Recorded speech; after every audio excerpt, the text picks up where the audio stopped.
2012, the Centers for Disease Control and Prevention reported that 1 in 68 children at the age of 3 will be diagnosed with autism spectrum disorder, or ASD.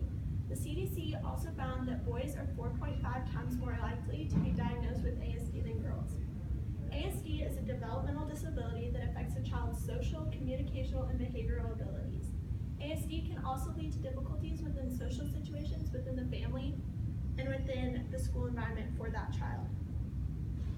So today, I hope to clarify some terms associated with ASD and discuss what the disability actually encompasses, and discuss how ASD affects a child's ability to connect with their peers and can actually sometimes prevent efficient communication within the family. ASD can also hinder a child's learning ability due to insufficient learning tools in the child's absence or different mode of critical thinking and problem-solving skills. So there's much debate over how ASD is caused, but researchers agree that the most likely cause is due to genetics. Researchers from the National Institute of Neurological Disorders and Stroke associate ASD with a defect in the genes that control brain communication. They also agree that ASD is not due to environmental factors such as parenting practices. However, individuals can have a genetic predisposition to ASD. So this means that if a family has a first child with ASD, the likelihood of the second child having ASD is increased.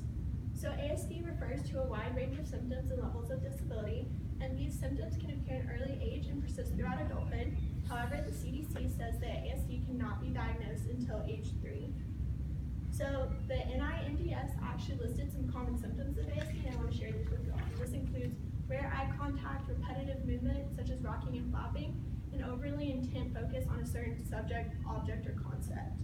As of right now, there is no medical test for ASD, but a doctor can work with the individual and their family and work with a team to diagnose the individual. And this team would be composed of psychologists, neurologists, and speech pathologists.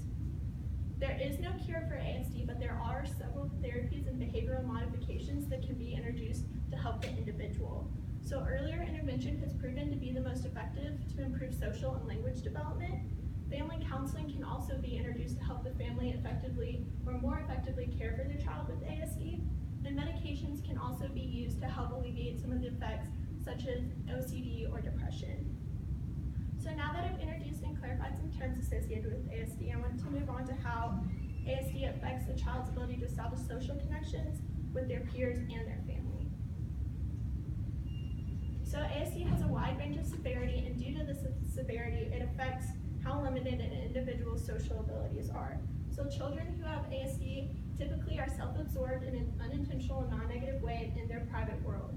And due to their secluded nature, they often have a difficult time sharing objects or even common interests as their peers, and that prevents them from establishing those social connections.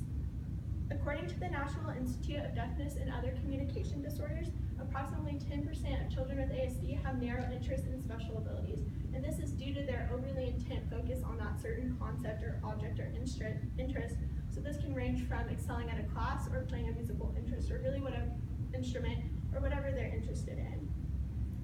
Also, depending on the severity of their ASD, children may have difficulty communicating verbally, and so the NIDCD says that children may use echolalia, which is the insertion of words into sentences without any context. And so ASD actually prevents even language and speech development.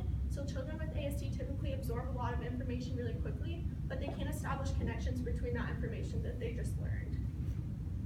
Also, again, depending on the severity of the ASD, a child may struggle from excelling at nonverbal communication. And this can be characterized by rare eye contact or struggling to use their understanding of language to describe how they're feeling, and that can lead to a lot of internal frustration for the child. So ASD does not solely affect the child, but it also affects the family.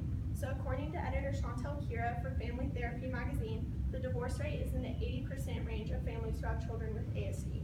And this stress can come from diagnosis, the child reaching adolescence, financial burdens, or uneven role distribution. Siblings of children with ASD typically feel a greater sense of responsibility over their sibling and are actually more tolerant of differences in their peers. However, on the other side, siblings can also develop senses of inferiority because their sibling's the one that's always receiving the attention from the parent. However, therapists can be introduced into the family unit to establish more efficient modes of communication throughout the family and help the parents find qualified caregivers for their child with ASD.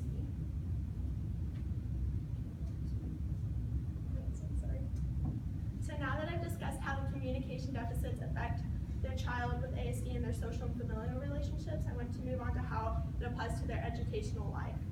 So it's obvious that children with ASD struggle with communication, and this transfers to the classroom setting. So according to the Synapse organization, which helps families with children who have ASD and ASD education, students with ASD typically struggle to understand basic instruction, and they can't always identify their teacher's subtle vocal and facial cues. This also prevents them from recognizing appropriate social situations, so this could prevent them from recognizing bullying and potentially even when it's happening to them. Sensory overload is another common effect of ASD, and so a noisy classroom environment could really inhibit a student from learning efficiently. So in order to serve the student most efficiently, the teacher must be aware of the student's disability. And students with ASD typically are visual learners, so having a visual schedule for the day could help remove the stress of moving on from subject to subject and establish like a daily routine for them.